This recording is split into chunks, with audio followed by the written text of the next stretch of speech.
Voici les signes qui accompagneront ceux qui auront cru. C'est une déclaration formelle et directe de la bouche même de notre Seigneur Jésus-Christ. Quand nous naissons par la foi en Jésus-Christ, nous devenons fils de Dieu. Par conséquent, les merveilles, les signes et les prodiges nous accompagnent.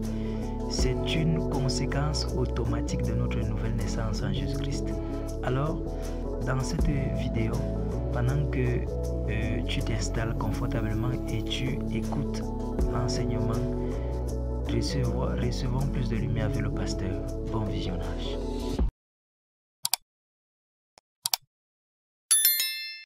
Ce matin, mon thème sera « Voici les signes ». Voici les signes. Ce sera simplement le premier message d'une série. Pourquoi est-ce que je le dis? Parce que je pense qu'il est important, lorsqu'on commence à écouter une série de messages, d'entendre la totalité des messages de manière à ne pas avoir une approche déséquilibrée du sujet. Vous savez que nous, prédicateurs, on est limités dans le temps lorsqu'on prêche et on ne peut pas forcément tout vous dire d'une seule fois. Et le danger, parfois, c'est d'avoir qu'une information partielle qui, finalement, peut nous rendre très réducteurs. Ce matin, j'annonce plusieurs messages pour que vous soyez conscients que si vous avez le sentiment qu'il n'a pas dit ceci ou pas dit cela, ou oublié ceci ou oublié cela, ça vient. No stress. Ça vient.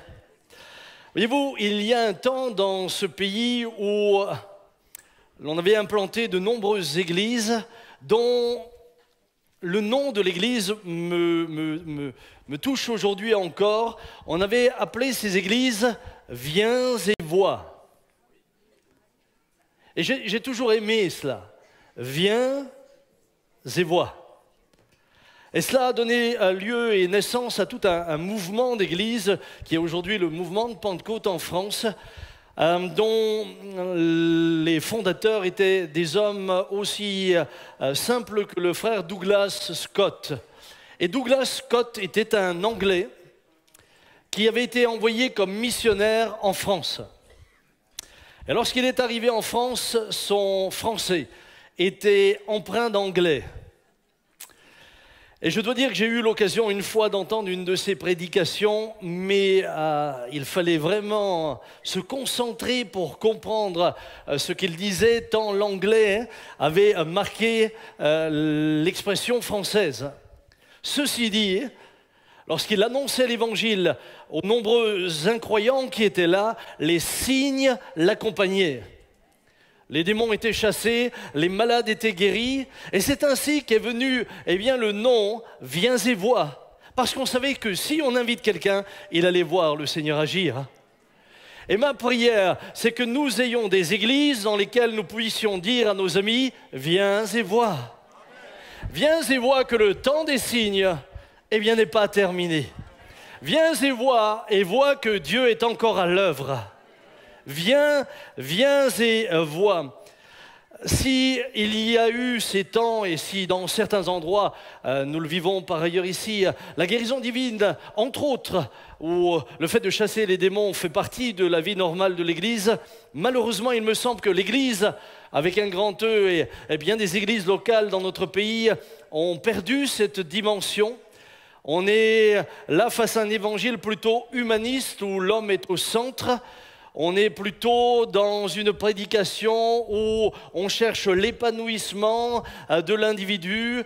On vous prêchera sur réalise tes rêves, épanouis-toi, les 7 clés de la réussite, etc., etc. Voir des messages où il y a énormément de psychologie pour la psychologie. Mais malheureusement, je ne vois plus la main surnaturelle de Dieu. Et c'est pourquoi il m'a paru important ce matin, alors que nous désirons avoir une église de disciples, prêcher à une église de disciples et revenir aux promesses que Jésus donne aux disciples en parlant des signes. Voici les signes. Alors, mon premier point sera, quels sont les signes? Lorsque vous ouvrez la parole de Dieu dans Marc chapitre 16, Au verset 15, nous lisons ensemble, Jésus s'adressant à ses disciples, n'y avait-il là que les 12? Non, probablement qu'il y en avait là encore d'autres. Mais il est précisé que les 12 étaient là. Il dit, allez dans le monde entier et prêchez la bonne nouvelle à toute la création. Celui qui croira et qui sera baptisé sera sauvé, mais celui qui ne croira pas sera condamné. Verset 17, voici les signes qui accompagneront ceux qui auront cru. En mon nom, ils chasseront les démons, ils parleront de nouvelles langues, ils saisiront des serpents, s'ils boivent quelques breuvages mortels, il ne leur fera point de mal, ils imposeront les mains aux malades, et les malades, et ceux-ci seront guéris. Alors, en préambule, je voudrais d'abord que nous nous mettions d'accord sur ce que signifie le terme « signe », pour que nous comprenions tous la même chose lorsque nous utilisons ce vocabulaire. Lorsque Jésus parle de signe, en fait, le terme grec est séméia, qui signifie littéralement signe, mais il parle de 5 miracles. D'ailleurs, vous avez des traductions où il est dit « Voici les miracles qui accompagneront ceux qui auront cru ». Et pas forcément la traduction « Voici les signes ». Vous avez parfois la traduction « Voici les miracles ». Et ce sont finalement de 5 miracles que Jésus parle. Le premier, ils chasseront les démons. Le deuxième, ils parleront de nouvelles langues. Le troisième, s'ils boivent quelques breuvages mortels, il ne leur fera point de mal. Le quatrième, ils saisiront des serpents. Et le cinquième, ils imposeront les mains aux malades et ceux-ci seront guéris. Est-ce que je peux demander à cette sainte assistante qui a déjà eu la grâce de vivre un signe? Levez voir votre main. Bien que les caméras passent, levez voir bien haut votre main, que ce soit une guérison, une délivrance ou... Cette semaine, mardi 7 janvier, j'ai reçu un petit courrier. Alors, il concerne surtout Benjamin. Je ne te l'ai pas donné, je me suis dit... il le saura assez tôt quand je le lirai. Puisque le courrier m'était quand même adressé. Bonjour frères et sœurs en Christ. Nous sommes Michel et Maryse, résidant dans une commune en Sarthe. Bonjour Michel, bonjour Maryse. Sûrement que vous êtes en direct avec nous.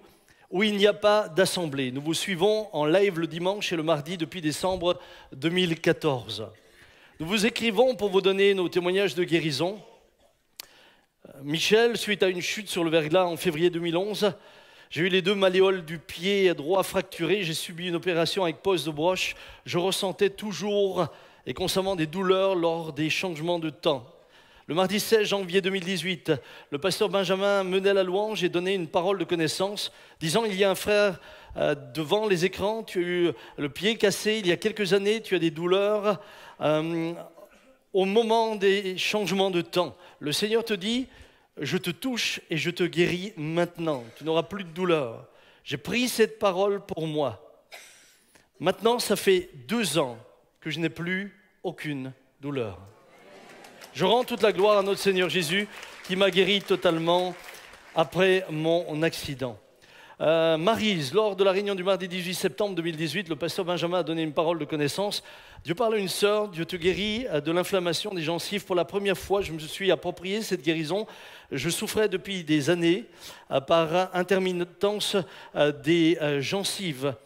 Et maintenant, depuis cette parole, depuis plus de 6 mois, je suis totalement guéri. À notre Dieu, Père, de notre Seigneur Jésus-Christ, soit la gloire. Est-ce qu'on peut lui rendre gloire?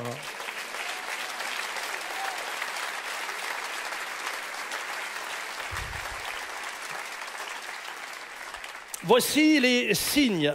Alors, les signes sont des événements surnaturels. C'est important que nous le comprenions. Aucun des signes n'est le résultat d'une volonté humaine. En d'autres mots, aucun de nous ne peut naturellement accomplir un seul de ces signes. Ces signes sont la marque de Dieu. Ces signes sont une intervention divine. Ces signes, c'est une manifestation du royaume de Dieu, simplement sur terre. Jésus d'ailleurs le dira lorsque des démons étaient chassés, « Le royaume de Dieu s'est approché de vous. » Parce que c'est uniquement, eh bien, au travers de l'autorité qui vient d'en haut que nous pouvons opérer ces différents signes. Le mot signe vient plus spécifiquement du latin, signum. Dans son étymologie, c'est intéressant parce qu'il parle d'empreinte, de sceau, de cachet.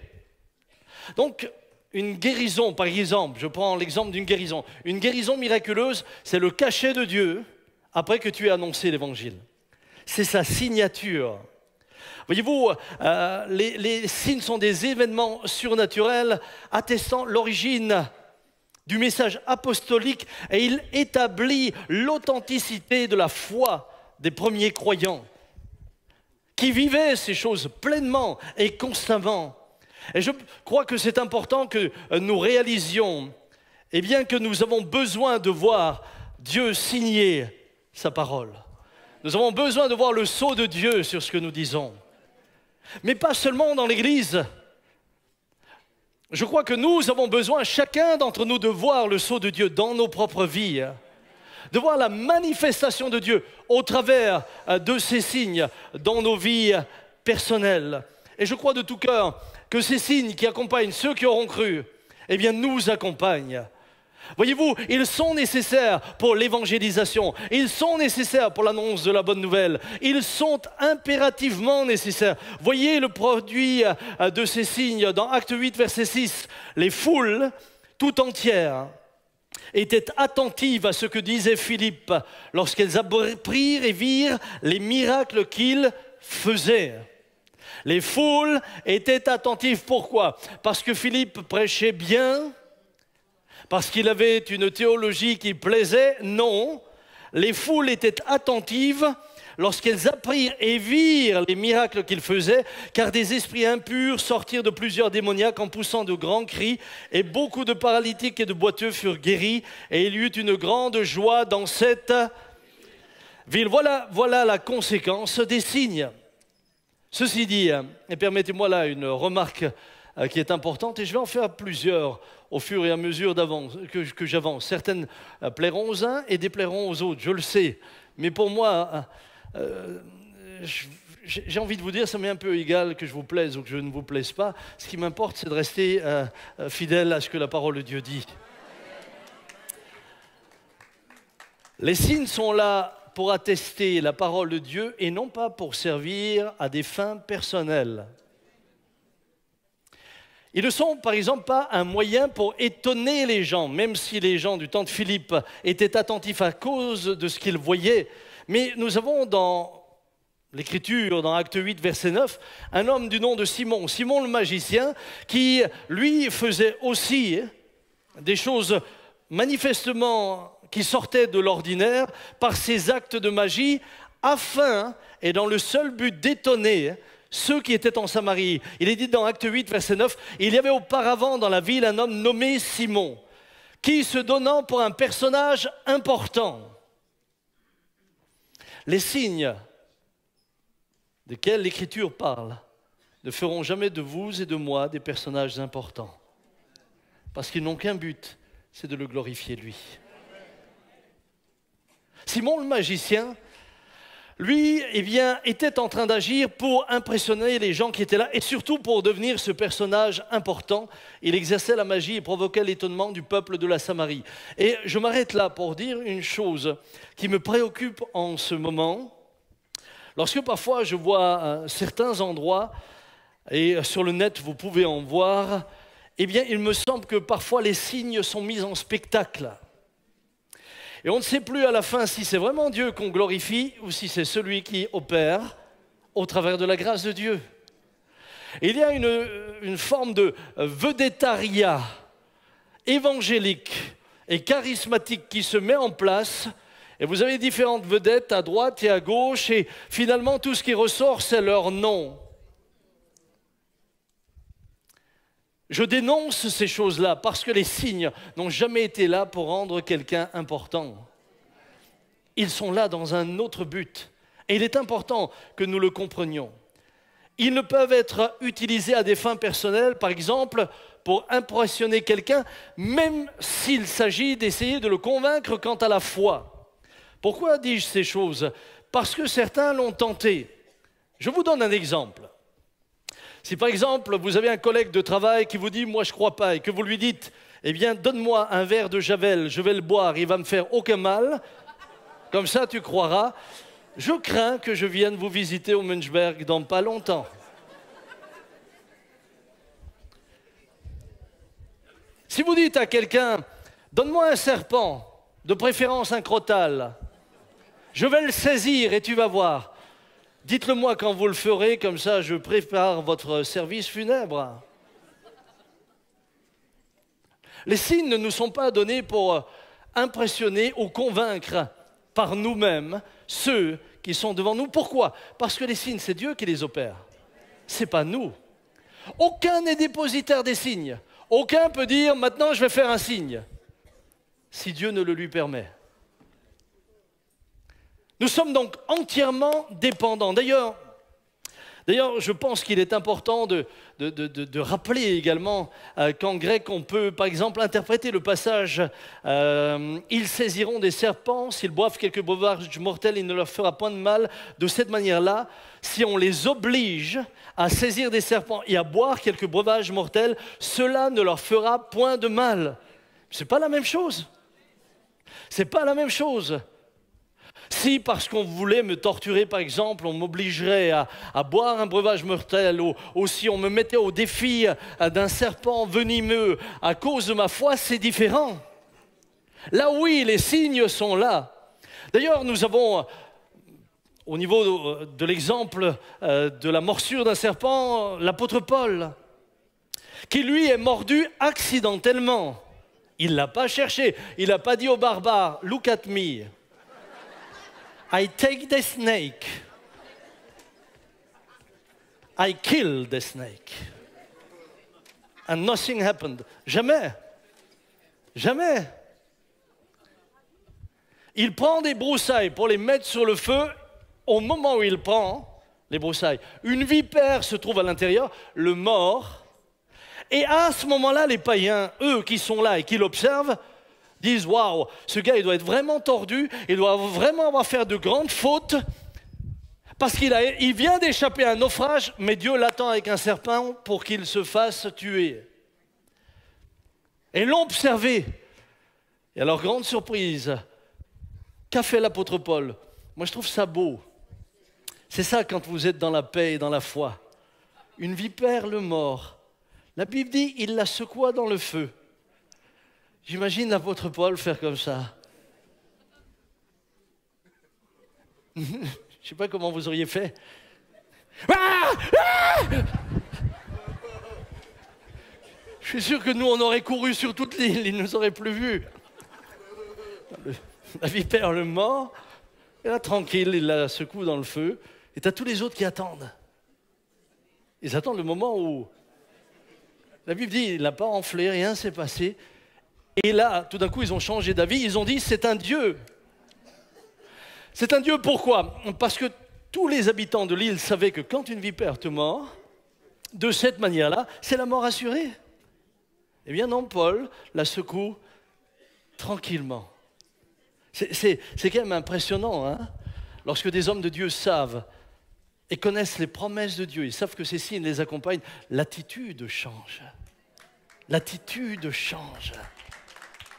Mais ce n'était pas de la provocation, loin de là, au contraire. Permettez-moi de continuer avec encore l'une ou l'autre remarque. Les signes ne nous ont jamais été donnés pour de l'argent. Et je dénonce ces choses ce matin. Vous savez, non seulement je prêche, mais je veux dénoncer certaines choses. Regardez dans Acte 8, verset 18. Lorsque Simon, toujours le magicien, vit que le Saint-Esprit était donné par l'imposition des mains des apôtres, qu'est-ce qu'il fait? Il leur offrit de l'argent. Regardez la réaction de Pierre. En disant, accordez-moi aussi ce pouvoir, afin que celui à qui j'imposerai les mains reçoive le Saint-Esprit. Mais Pierre lui dit que ton argent périsse avec toi, puisque tu as cru que le don de Dieu s'acquérait à prix d'argent. Vous ne pouvez pas, et c'est un péché, que de demander de l'argent avant de prier pour quelqu'un, que quelqu'un qui était guéri ou qui était miraculé veuille faire un don et le donner à l'œuvre de Dieu pour son avancement, ça c'est sa liberté. Mais aucun homme, aucune femme n'a le droit de monnayer ce qui est un signe, ce qui est un don de Dieu et ce qui n'a jamais été donné pour de l'argent. Jamais. Pourquoi est-ce que je le dis? Parce que j'assistais une fois à une scène terrible pour moi, où je voyais, entre guillemets, ce que j'estime ne pas être un serviteur de Dieu, mais pour moi un escroc, même s'il prêchait. Vous savez, tout ce qui prêche n'est pas saint. Ce n'est pas parce que certains utilisent la Bible à d'autres fins que pour autant, eh bien, on peut les excuser. Et je voyais cet homme avec un grand panier devant lui. Les gens arrivaient, mettaient l'argent dans le panier et ensuite il leur imposait les mains.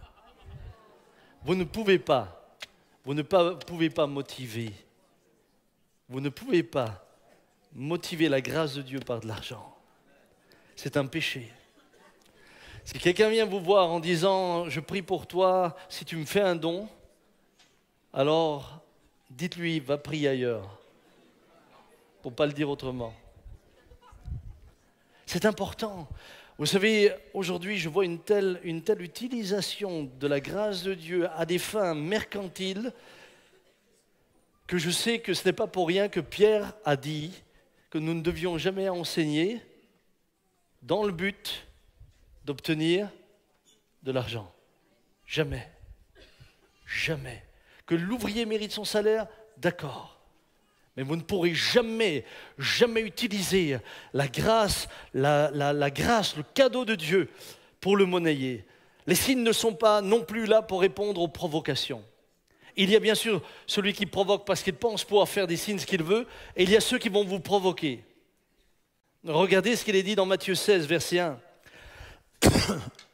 Les pharisiens et les sadducéens s'approchèrent de Jésus pour lui tendre un piège. Ils lui demandèrent de leur montrer par un signe miraculeux qu'il venait de la part de Dieu. Ils sont donc venus vers Jésus, Jésus le Fils de Dieu, en lui disant « Mais prouve-nous qui tu es, fais un miracle ». Alors s'il y en a un qui avait pu faire un miracle, comme il le voulait, c'était Jésus. Il avait la pleine autorité, il avait le plein pouvoir, il pouvait le faire s'il l'avait voulu. Voilà sa réponse. Mais Jésus leur répondit en ces termes. Au coucher du soleil, vous dites, il va faire beau temps car le ciel est rouge. Et tôt le matin, vous dites, il va pleuvoir aujourd'hui car le ciel est rouge, sombre. Vous savez interpréter les aspects du ciel, mais vous êtes incapables d'interpréter les signes qui concernent ces temps-ci. Les gens d'aujourd'hui qui sont mauvais et infidèles à Dieu réclament un signe miraculeux, mais aucun signe ne leur sera accordé si ce n'est celui de Jonas, puis il les laissa et partit. Il y aura toujours des gens qui viendront vous provoquer en vous disant « Mais si ton Dieu est tellement vrai que ça, fais un miracle ». Jésus n'a jamais répondu à cela. Il leur a simplement dit « Si vous ne croyez pas, si vous ne croyez pas ». Pourquoi? Et j'en viens là à ma dernière remarque. Pourquoi? Parce que tout simplement, eh bien, l'on peut croire sans voir de miracle. Il n'est pas nécessaire qu'il y ait un signe pour que les gens croient en Dieu. Regardez, nous le voyons clairement. Clairement, lorsque nous lisons Jean 6, 29, Jésus leur répondit, l'œuvre de Dieu, c'est que vous croyez en celui qu'il a envoyé. Et là, dans le même contexte, ils disent, quel miracle fais-tu donc, lui dirent-ils, afin que nous le voyions et que nous croyions en toi. Que fais-tu? À cela, Jésus ne répond pas en faisant un miracle. Mais écoutez bien ce qu'il leur dit. En vérité, je vous le dis, celui qui croit en moi a la vie éternelle. Les signes et les miracles n'engendrent pas forcément la foi. Jésus a ressuscité Lazare. Est-ce que vous savez quelle a été la réaction des pharisiens? Leur première décision, quand il a ressuscité Lazare, c'était de le tuer. Ah, ils n'ont pas cru. Pourtant, ils ont vu un homme qui depuis 4 jours était dans un sépulcre, une pierre était devant. Il sentait déjà mauvais. En d'autres termes, il était en décomposition. Cet homme-là ressuscite, sort du tombeau. Les gars voient un mort revenir à la vie. Première décision, il faut éliminer celui qui a fait le miracle. Ils n'ont pas cru en lui. C'est le nombre de gens qui ont vécu des guérisons, ou qui ont vu des miracles, ou qui ont vu des signes, croyez, eh bien il nous faudrait faire 4 ou 5 cultes ici. Pas un. Même si je souhaite un jour en faire un deuxième. Nous n'avons pas besoin de signes pour croire. Mais Dieu, dans sa grâce, accorde des signes pour que nous puissions, eh bien par l'œuvre de Dieu, être encouragés les uns et les autres. Nous sommes sauvés non pas par la vue, mais par la foi. Lorsqu'il était chez les Samaritains, regardez comme c'est beau, Jean 4, 40, quand les Samaritains vinrent à lui, ils le prièrent de rester auprès d'eux. Et il resta là 2 jours. Ils furent encore plus nombreux à croire à cause de sa parole. Et il disait à la femme, écoutez bien, ce n'est plus à cause de tes dires que nous croyons, car nous l'avons entendu nous-mêmes et nous savons que c'est vraiment lui, le sauveur du monde. Nous savons que c'est lui. Ces gens-là n'ont vu aucun signe, aucun. La femme leur a raconté ce qu'elle a vécu. Elle a dit, j'ai vu un homme qui m'a dit tout ce que j'ai fait. À ce moment-là, ils sont venus entendre Jésus. Mais au moment où ils croient la parole de Christ. Et il y a une foi qui est plus grande encore que celle de croire parce qu'on voit. Il y a cette foi qui repose sur sa parole. Mes amis, c'est pourquoi ce matin, j'aimerais nous encourager les uns et les autres à toujours nous rattacher à sa parole. Alors, après avoir dit cela, il y a bien sûr encore une question qui me semble importante et que je voudrais poser. Les signes sont-ils systématiques et immédiats?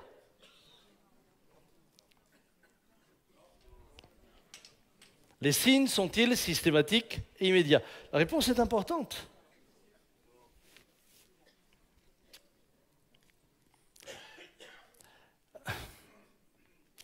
Vous savez, certains chrétiens ont parfois parlé des signes comme un absolu ayant toujours lieu immédiatement et sans condition.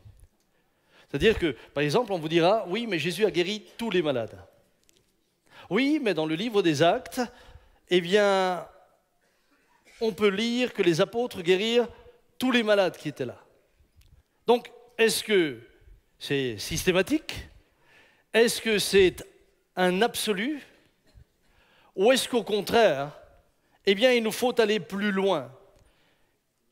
Voyez-vous, et je crois que c'est important, lorsque nous donnons le sentiment que c'est immédiat, que c'est constant et que c'est toujours, le danger est le suivant, c'est que vous donnez le sentiment que vous ne dépendez plus de lui et qu'il n'est pas souverain. Première des choses. Deuxième des choses, c'est que très souvent, j'ai vu des croyants frustrés. J'ai vu des croyants découragés parce qu'ils avaient interprété cela comme quelque chose de systématique, d'immédiat et de constant. Pour certains, ils se sont découragés, pour d'autres, ils ont douté, et aujourd'hui, vous avez des assemblées dans lesquelles on ne prêche même plus. Parce qu'on est parti d'un absolu qu'on ne trouve pas dans la parole de Dieu.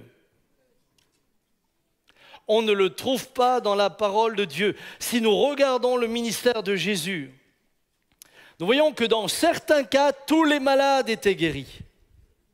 Mais pas toujours. Mais pas toujours. Si nous prenons juste les textes où il est dit « et tous les malades étaient guéris, et tous les démons étaient chassés », alors lorsque les choses n'ont pas lieu, vous êtes déstabilisés, vous êtes découragés dans votre foi, et vous remettez la parole de Dieu en doute. Vous avez des textes clairs où Jésus n'a pas guéri tous les malades. Par exemple, lorsqu'il était à Nazareth, la Bible dit qu'il ne guérit pas là tous les malades, si ce n'est que quelques-uns, à cause de leur incrédulité. À cause de leur incrédulité. Alors vous allez me dire, oui, mais là, il y avait une cause, leur incrédulité. À la piscine de Bethesda, il y avait pourtant de nombreux malades. Si les signes avaient dû être absolus, constants, et répondre à chacun, tous les malades de la piscine auraient dû sortir guéris. Il n'y en a qu'un seul que Jésus a guéri. C'est celui qui finalement était le plus misérable. Celui qui était le cas le plus grave. Celui qui était là depuis 38 ans et que personne jamais n'avait jeté dans l'eau lorsque l'ange venait agiter l'eau. C'est celui-là qui l'a guéri. Ensuite, il est parti. Il n'a donc pas systématiquement, forcément et toujours guéri tous les malades. Pourquoi? Parce que les signes sont là pour confirmer la parole. Ce n'est pas une nouvelle thérapie pour remplacer la médecine, par exemple, et j'y reviendrai. Les signes sont là pour attester de la parole et ceux qui prêchent la parole sont là pour dépendre de celui qui accomplit les signes. Nous ne pouvons donc pas affirmer que systématiquement et partout, eh bien, les guérisons ont toujours lieu. Voyez-vous, il y a bien des choses auxquelles nous croyons, et nous croyons fermement. Pourtant, eh bien, nous sommes logiques dans notre démarche. Par exemple, nous croyons à cette parole qui dit que l'ange de l'Éternel campe autour de ceux qui le craignent et les arrache au danger. Qui croit ça? Chacun. Vous roulez quand même avec des voitures qui ont des airbags. Nous croyons que Dieu nous garde, que Dieu nous protège. Qui croit ça? Moi, je crois ça. Nous avons tous des serrures à nos portes. Nous avons tous des serrures à nos portes.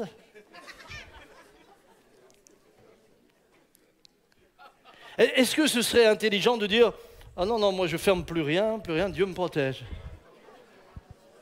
Non, non, il y a une part que nous avons à faire. Il y a une part que nous avons à faire. Et c'est pour cela que, vous savez, c'est tellement important. C'est pour cela qu'il est important d'examiner aussi l'Écriture dans son ensemble. Vous avez d'autres exemples où, par exemple, l'apôtre Paul dit à Timothée « Bois un verre de vin pour tes fréquentes indispositions ».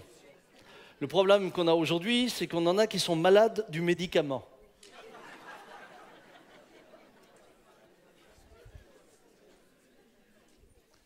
Nous nous rendons donc compte que ce n'est pas systématique. Lorsque l'apôtre Paul, par exemple, était poursuivi par une femme, vous connaissez ce texte, une femme qui le harcelait dans Acte 16, verset 16, ce qui est vraiment exceptionnel. Un jour que nous nous rendions au lieu de prière, une servante vint à notre rencontre. Il y avait en elle un esprit mauvais qui lui faisait prédire l'avenir et elle rapportait beaucoup d'argent à ses maîtres par ses prédictions. Elle se mit à nous suivre, Paul et nous, en criant, ces hommes sont les serviteurs du Dieu très haut. Ils vous annoncent le chemin qui conduit au salut. Elle fit cela pendant bien des jours. À la fin, Paul en fut si irrité qu'il se retourna et dit à l'esprit, au nom de Jésus-Christ, je t'ordonne de sortir d'elle. Pourquoi au bout de plusieurs jours? Si les signes étaient immédiats et constants, pourquoi a-t-il attendu aussi longtemps? Dès le départ, Paul avait discerné qu'elle avait un esprit méchant. Pourtant, il ne va pas exercer son autorité tout de suite. Et Dieu ne va pas permettre que les choses se fassent tout de suite. C'est plusieurs jours après. Et l'une des explications, à mon sens, qui semble les plus plausibles, c'est qu'à partir du moment, au bout de quelques jours, à partir du moment où il prend autorité, où le démon est chassé, cette femme est libérée, son don de voyance disparaît, ses maîtres qui en tiraient grand profit se mettent en colère, qu'est-ce qui se passe? Eh bien, une révolte a lieu Il est dit, ils saisirent Paul et Silas et les traînèrent sur la place publique devant les autorités et les amenèrent aux magistrats romains et dirent, ces hommes créent du désordre dans notre ville, ils sont juifs et enseignent des coutumes qu'il ne nous est pas permis à nous qui sommes romains d'accepter ou de pratiquer. La foule se tourna aussi contre eux, les magistrats firent arracher les vêtements de Paul et Silas et ordonnèrent de les battre de coups de fouet. Je suis convaincu que Paul savait qu'à partir du moment où cette femme serait libérée, il y aurait des ennuis. Lui, son but, c'était encore d'annoncer l'évangile.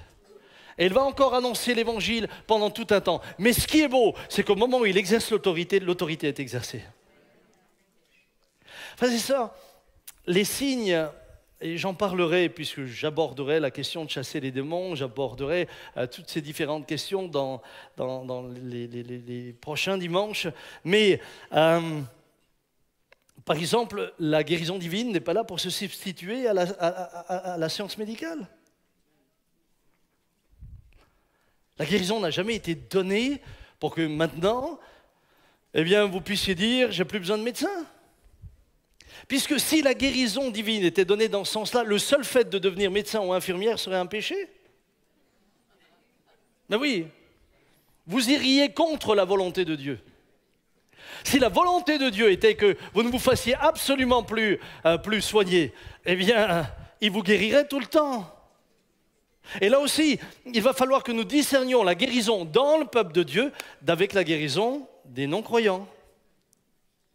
Il va falloir que nous discernions la différence entre les signes qui accompagnent ceux qui ont cru lorsqu'ils annoncent la bonne nouvelle de l'Évangile d'avec l'Église. Parce qu'il y a une différence. Et il y a une différence biblique et elle est claire. Cependant, on a tendance à tout mettre dans un même sac, à simplifier presque de manière caricaturale, et ensuite on est plein de questions, plein de déceptions, et on est plein de doutes, frères et sœurs. Revenons toujours à ce que dit l'Écriture. Regardez le papa Jean. Combien de guérisons il a vécu? Moi j'ai vu des trucs avec lui, mais extraordinaires. J'étais un jour avec lui, on priait pour un sourd, le sourd s'est mis à entendre, j'ai vu des cancéreux venir à la maison, être guéris miraculeusement, etc. Pour son cœur, on a prié. Dieu va utiliser la science pour le bénir. Pourquoi l'apôtre Paul donne-t-il le conseil du vin? C'était un remède. C'était un remède.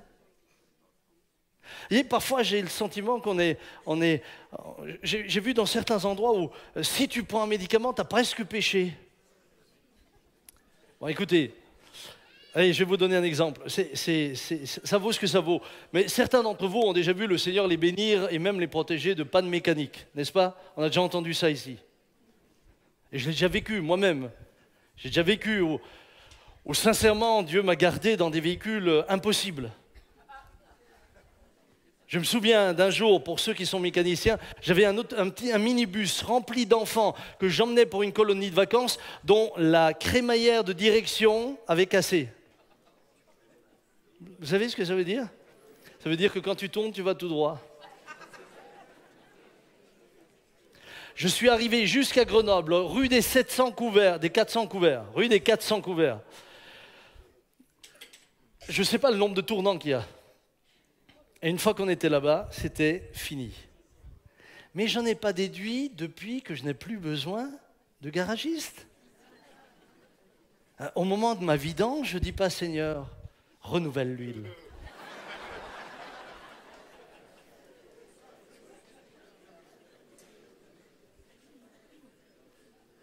Seigneur, tu vois ce pneu, il me semble dégonflé. Oh, souffle, viens. Oh, je mets de l'air dedans. Comprenez bien, oui, Dieu peut me garder même dans un cas comme celui-là. Mais je ne vais pas en faire la règle. Dieu nous a donné la grâce d'avoir... Nous avons la grâce d'avoir des médecins. Nous avons la grâce d'avoir des chirurgiens, tiens, j'en vois un. Nous avons la grâce d'avoir des hôpitaux, nous avons la grâce d'avoir tout ça.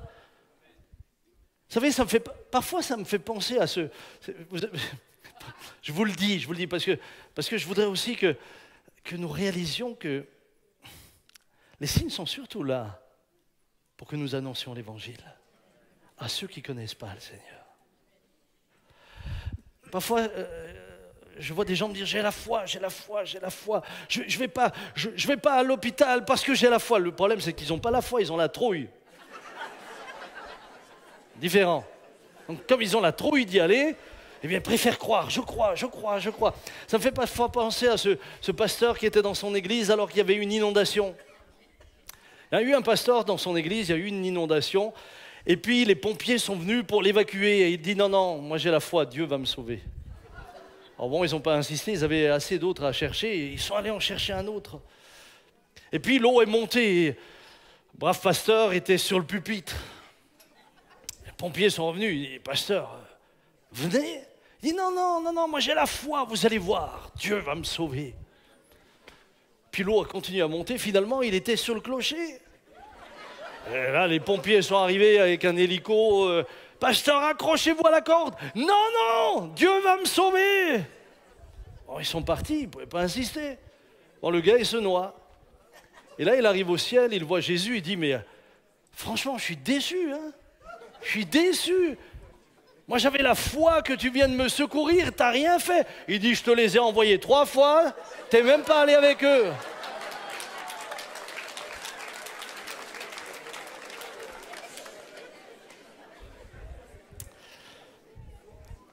Vous savez, c'est important. Franchement, j'ai vu des malades se mettre dans des situations de danger parce qu'ils avaient décrété que Dieu devait les guérir alors que Dieu était en train de leur dire tu vas te faire soigner.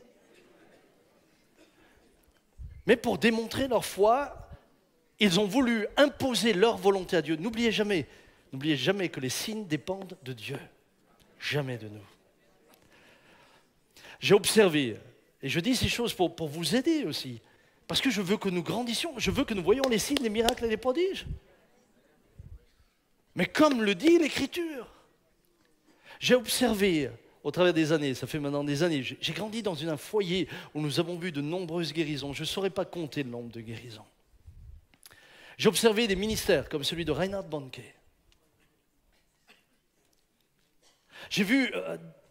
J'étais avec Reinhard lorsque j'ai vu une femme atteinte d'un cancer. Elle n'avait plus que 27 kilos. C'est sa fille qui est venue la poser sur l'estrade. J'étais là-bas, c'était à Francfort en 1986. Je l'ai vu, on était là, ma femme était là. Ils l'ont déposée. J'ai vu Reinhard prier, recevoir une parole de foi pour cette femme. Il a essayé de la lever, mais elle tenait pas. Avec 27 kilos, elle était dans un état de fragilité et de faiblesse extrême. 6 mois après, j'ai revu cette femme témoigner. Elle avait repris je ne sais pas combien de kilos, 25 kilos. Je l'ai vue, mais j'ai vu d'autres malades qui n'ont pas été guéris. Dans le ministère de Reinhard et dans le ministère de Cho et dans tous les ministères que j'ai pu voir, tous les malades n'étaient pas guéris. Dans des grandes campagnes d'évangélisation, on pouvait voir des dizaines de malades être guéris et des centaines encore être là, mais les signes étaient là. Personne dans la foule ne pouvait nier ce qui se passait. Cependant, ce n'était pas systématiquement. Vous savez, j'ai eu la grâce de prêcher à des foules. Lorsque j'étais au Centrafrique, on a eu en 3 jours jusqu'à 100 000 personnes. Bon, Dominique était là. Nous avons vu des choses incroyables. J'ai vu la personne sortir de la chaise roulante, l'aveugle voir, le sourd entendre. J'ai vécu ces choses. Vous savez, je ne vous prêche pas un évangile que je ne connais pas, je ne vous prêche pas de la théorie, je le vis. Parce que je sais que ceux qui sont pour tout le monde est guéri, toujours guéri, c'est parce qu'on manque de foi, etc. Je dis arrêtez, révisez, relisez votre Bible. J'avais derrière moi une petite fille de 12 ans. Tu te souviens de la petite fille derrière moi? Ils l'avaient emmenée sur une civière. Ils étaient venus du Zaïre avec elle. Ils avaient traversé le fleuve l'Ubangi. Ils l'avaient portée jusque-là. Ils me l'ont mis derrière sur l'estrade. La petite fille avait connu quelque chose d'extrêmement violent. Elle avait été violée par un nombre de soldats, je ne saurais pas dire, et à partir de là, elle a perdu la capacité de marcher. Elle était paralysée, elle ne marchait plus. Et elle était amaigrie, mais elle était comme ça. Et au moment où je prêche sur l'estrade, au moment où je prie, la petite fille derrière moi que je ne voyais pas, je ne lui ai pas imposé les mains, je n'ai rien fait de cela. La petite fille s'est levée. Dieu a guéri cet enfant sur l'estrade. Moi, je ne l'ai pas vu. J'étais en train de prier, j'étais en train de prêcher, je ne l'ai même pas vu. Je ne pourrais même pas vous dire, je lui ai imposé les mains, j'ai senti... Ouh. Des fois, je me dis, mais il faut arrêter. Il faut arrêter. Il faut arrêter de vouloir impressionner avec ce qui n'impressionne personne. Quand Dieu le fait, il le fait. Mais ce que j'ai aussi vu, c'est que certains malades sont repartis comme ils étaient venus. La foule a vu les signes. Nous avons vu des démons être chassés, nous avons vu des baptêmes dans le Saint-Esprit en masse, mais d'autres sont partis sans être guéris. Frères et sœurs, moi j'ai aucun intérêt à vous dire autre chose que la vérité. J'ai aucun intérêt à vous dire, mais de ces 100 000 personnes, tous ont été guéris. Beaucoup ont été guéris, mais pas tous. Cependant, au travers de ce qu'ils ont vu, beaucoup sont venus à la foi. Au travers de ce qu'ils ont vu, beaucoup se sont tournés vers Jésus et ont donné leur cœur au Seigneur. Mais là aussi, pas tous. Bien-aimés, ce matin, remettons les signes dans le cadre de la parole de Dieu. Alors, si vous me le permettez, les signes sont-ils pour l'Église aujourd'hui? C'est le deuxième point.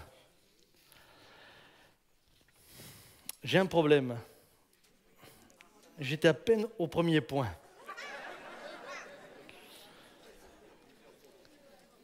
Allez, on va prendre juste encore le deuxième point. Et puis on fera la suite la prochaine fois, d'accord? Est-ce que vous êtes d'accord avec ça? Là, je sais qu'il y en a qui disent c'est un miracle, il est guéri. Des messages trop longs. Non, c'est simplement que j'estime qu'il y a des moments où, avec ce qu'on a reçu, on a assez reçu pour pouvoir réfléchir, prendre sa Bible en rentrant et éprouver les choses. Quand vous rentrez, prenez votre Bible, éprouvez, lisez-la, regardez. Si je devais me tromper, venez me voir. Je suis prêt à me remettre en question. Mais je ne suis pas prêt à ce qu'on laisse continuer des croyances qui ne sont pas justes. Parce qu'elles font plus de mal que de bien à la fin. Elles semblent idéales, mais à la fin, non. Les signes sont-ils pour l'Église d'aujourd'hui? Alors, j'aimerais vous dire que, et là aussi, volontairement, je dis certaines choses, parce que certains théologiens vous diront, Marc 16, en tout cas, la fin de Marc 16 ne fait pas partie du canon des Écritures. Et ils le disent, vous savez, lorsque des théologiens vous disent quelque chose, ils le disent quand même parce qu'ils ont réfléchi, parce qu'ils ont vérifié. Ils le disent tout simplement pour la raison suivante. D'ailleurs, dans vos Bibles, parfois, vous pouvez lire Marc 16, version longue, version courte. Je ne sais pas si vous l'avez déjà vu. Il y a la version longue et il y a la version courte.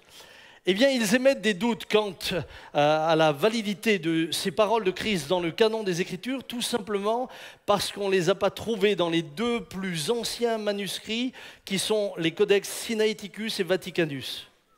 Les deux plus anciens manuscrits qu'on connaisse, je ne dis pas que ce sont les uniques, il y en a peut-être d'autres qui n'ont jamais trouvé, mais les deux plus anciens qu'on connaît ne contiennent pas la fin de Marc 16. D'autres manuscrits les mentionnent, mais que partiellement et avec des variantes.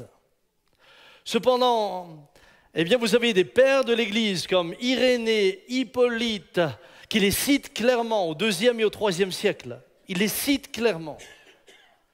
Maintenant, quand un texte comme celui-là est contesté, ce qui est important, c'est finalement de regarder ce que dit l'ensemble de l'Écriture. On ne peut pas juste se contenter de dire, bien, on n'a pas trouvé dans les deux versions les plus anciennes, donc ça n'en fait pas partie. Non, non, il faut l'examiner dans l'ensemble de l'Écriture.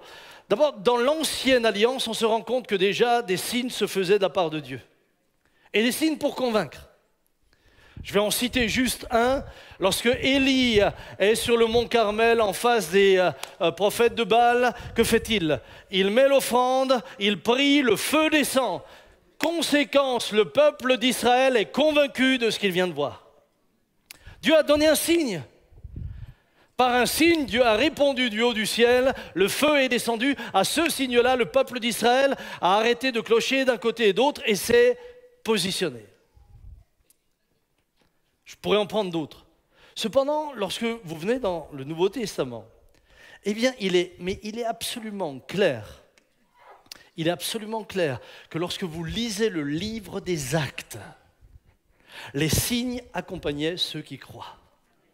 C'est clair. Et c'est clair aussi que ceux que sont les apôtres croyaient pleinement aux signes auxquels Jésus avait fait référence. Le seul signe qu'on ne trouve pas, il y en a un, en tout cas explicitement de la part des apôtres, c'est s'ils boivent quelques breuvages mortels, il ne leur fera point de mal. Vous n'avez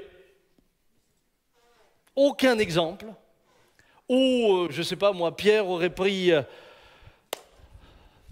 une boisson empoisonnée et ça ne lui aurait fait aucun effet. Cependant, l'histoire de l'Église nous le confirme. Nombre de missionnaires ont connu ça. Nombre de missionnaires, on a voulu empoisonner et ça a amené la conversion de l'empoisonneur. C'est quand même beau, hein? Je n'ai pas dit essayer de le faire. Mais je trouve ça merveilleux. Lorsque nous lisons, il est dit la chose suivante dans le livre des Actes.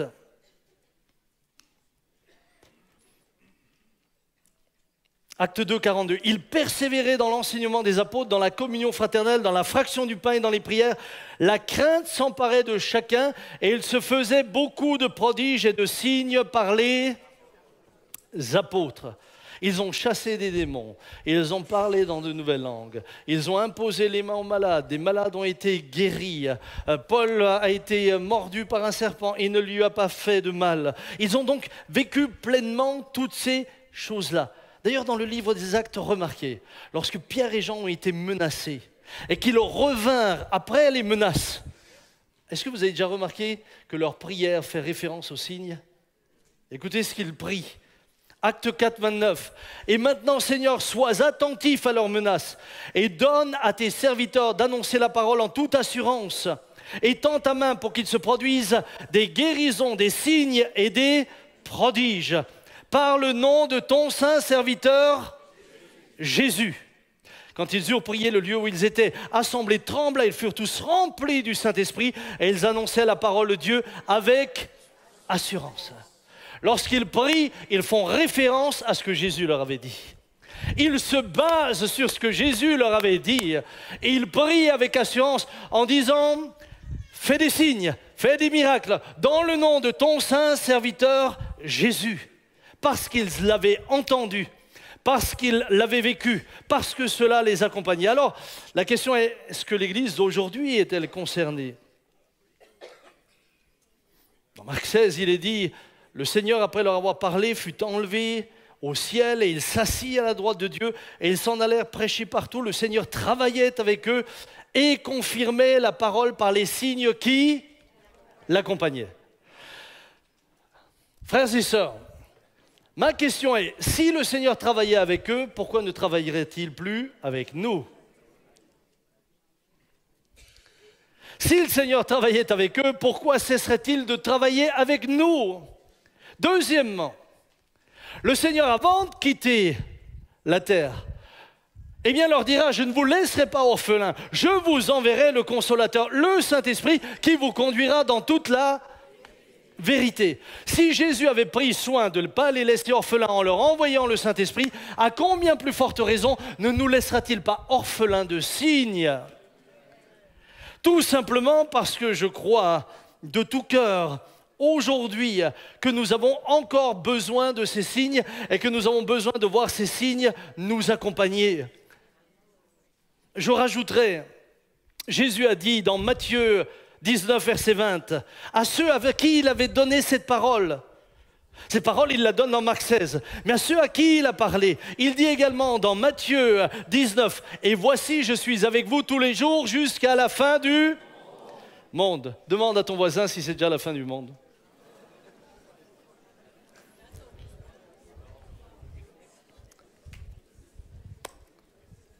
Même s'il y a beaucoup de signes qui nous font penser que c'est bientôt la fin du monde. Vous savez déjà, l'apôtre Paul le disait, hein? Eh bien, pour l'instant, ce que je sais, c'est que ce n'est pas encore la fin du monde puisqu'on est là. Allô? C'est une bonne nouvelle, non? Ce n'est pas encore la fin du monde. Donc, je suis en droit de croire que Jésus est encore avec nous. Et si Jésus est encore avec nous jusqu'à la fin du monde, alors il travaille avec nous comme il travaillait avec eux. Puis, et c'est une des dernières choses que je veux dire ce matin, puisqu'il est 11h30, chers amis. Vous voyez que je suis précis, hein? Hébreux 13, verset 8, il est dit, Jésus-Christ est le même hier,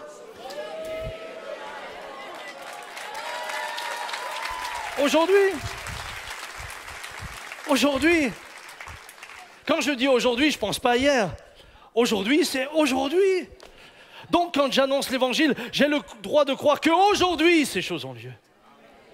Laissez-moi vous encourager simplement en disant, cette église ne serait pas s'il n'y avait pas eu les signes. Je suis le résultat des signes. Ma mère devait mourir. Et quelqu'un, croyant aux signes, a imposé les mains à ma maman après que la médecine ait fait tout ce qu'elle pouvait faire. Mes parents n'ont pas dit, j'ai pas besoin de la médecine. Ils avaient fait tout ce qu'ils pouvaient faire. Regardez la femme à la paire de sang. Elle a eu cette paire de sang pendant 18 ans. Elle a vu beaucoup de médecins, elle avait tout dépensé. Jamais le reproche lui avait été fait qu'elle a été voir les médecins. Elle avait tout dépensé. La médecine était arrivée à ses limites. Et c'est là que Jésus est intervenu. Un homme a cru que ma mère pouvait guérir. Il lui a imposé les mains. Ça a changé la vie de Papa Jean et de Suzanne. Ça les a changés. Soudain, ils n'ont pas cherché la guérison. Soudain, ils ont cherché le Dieu qui l'a guéri. Et puis, ils ont annoncé cette bonne nouvelle. Pour eux, c'était une bonne nouvelle. Ils l'ont annoncé partout, partout. Et des malades ont été guéris. Et l'église a démarré. Et d'autres ont été guéris. Et des démons ont été chassés, etc. Et ça, je suis témoin depuis que je suis petit. Karine, qui est là, depuis qu'elle est petite. On a tous été témoins de ça. C'est pour cela que ça fait partie de notre ADN. La porte ouverte est née des signes, la porte ouverte continue avec les signes, et la porte ouverte ne doit pas s'arrêter de croire aux signes qui accompagnent ceux qui auront cru. Elle ne doit pas. La mission au Sénégal est née au travers des signes. Mon frère Claude Schmerber qui est là avec Martine, levez-vous voir, on parle souvent de vous, on ne vous voit jamais. Lève-toi, obéis, je sais que tu es patron, aujourd'hui c'est moi le patron. Claude et Martine, on peut les applaudir, vraiment, j'aimerais qu'on les encourage. Frères et sœurs, Claude et Martine sont arrivés au Sénégal. Ils y sont allés pour se reposer. C'est le médecin qui avait recommandé à Claude, qui est chef d'entreprise et qui était épuisé, de prendre du repos. Ils sont arrivés là-bas pour faire des vacances. C'est sur la plage.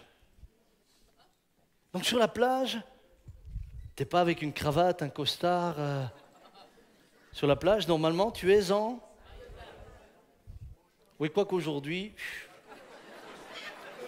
ça serait bien de leur rappeler, hein, parce que certains l'oublient.